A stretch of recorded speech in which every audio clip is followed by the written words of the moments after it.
সুষ্ঠু নির্বাচনের মাধ্যমে জনগণ ভোটাধিকার ফিরে পেয়েছে বলে দাবি করেছেন প্রধান উপদেষ্টা ডক্টর মুহাম্মদ ইউনূস।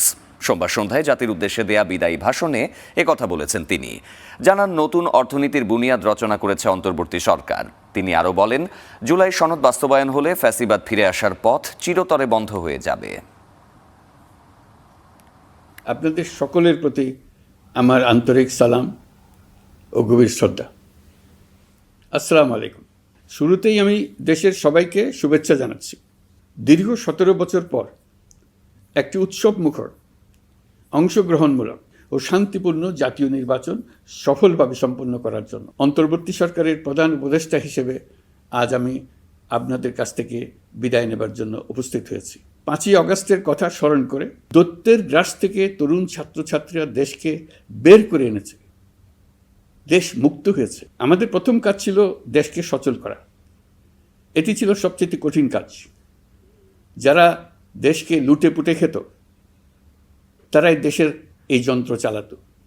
তাদের একান্ত অনুগত লোকজন নিয়ে অভ্যুত্থানের সঙ্গে সঙ্গে সবাই পালিয়ে গেছে।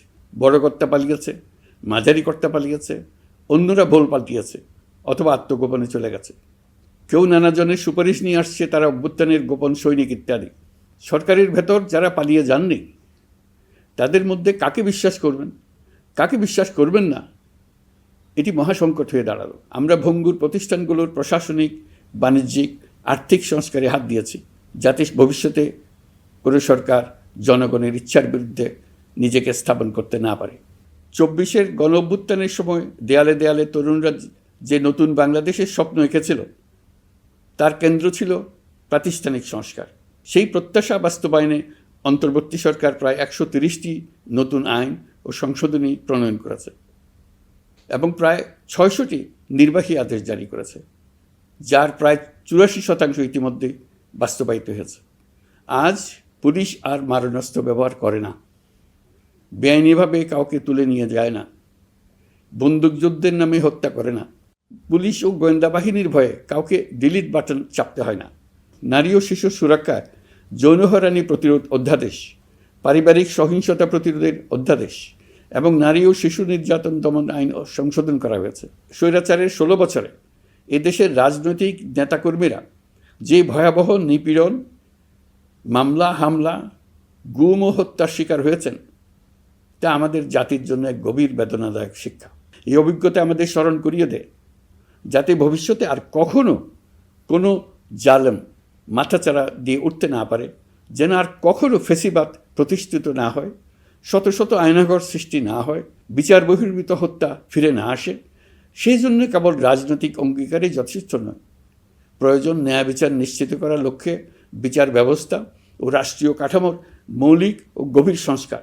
আমরা দায়িত্ব গ্রহণের সময় অর্থনীতি ছিল বিপর্যস্ত, ব্যাংকিং ব্যবস্থা ভেঙে পড়েছিল, অর্থ পাচার ছিল লাগামহীন। আমরা রাজস্ব ব্যবস্থাপনা, করনীতি, মুদ্রা ব্যবস্থাপনা, আর্থিক খাতে কাঠামোগত সংস্কার এনেছি। আন্তর্জাতিক লেনদেনে আমরা চোখে অন্ধকার দেখব না। আমাদের রিজার্ভের পরিমাণ এখন $34 বিলিয়ন। কর্মক্ষেত্রে শ্রমিকের নিরাপত্তা ও মর্যাদা নিশ্চিত করবে যুগান্তকারী নতুন শ্রম আইন প্রণয়ন করা হয়েছে। প্রবাসীরা আমাদের অর্থনীতির প্রাণশক্তি। তাদের সুরক্ষা ও কল্যাণে আইন সংশোধন, বিদেশে আইনি সহায়তা, নতুন শ্রমচুক্তি এবং দক্ষতা উন্নয়ন প্রকল্প গ্রহণ করা হয়েছে। নতজানু পররাষ্ট্রনীতি কিংবা অপর দেশের নির্দেশনা ও পরামর্শ নির্ভর বাংলাদেশ এখন আর নয়। প্রিয় দেশবাসী, আসুন আমরা এমন একটি বাংলাদেশই করি যেখানে সম্ভাবনা সীমাহীন আর স্বপ্নের কোনো সীমানা নেই।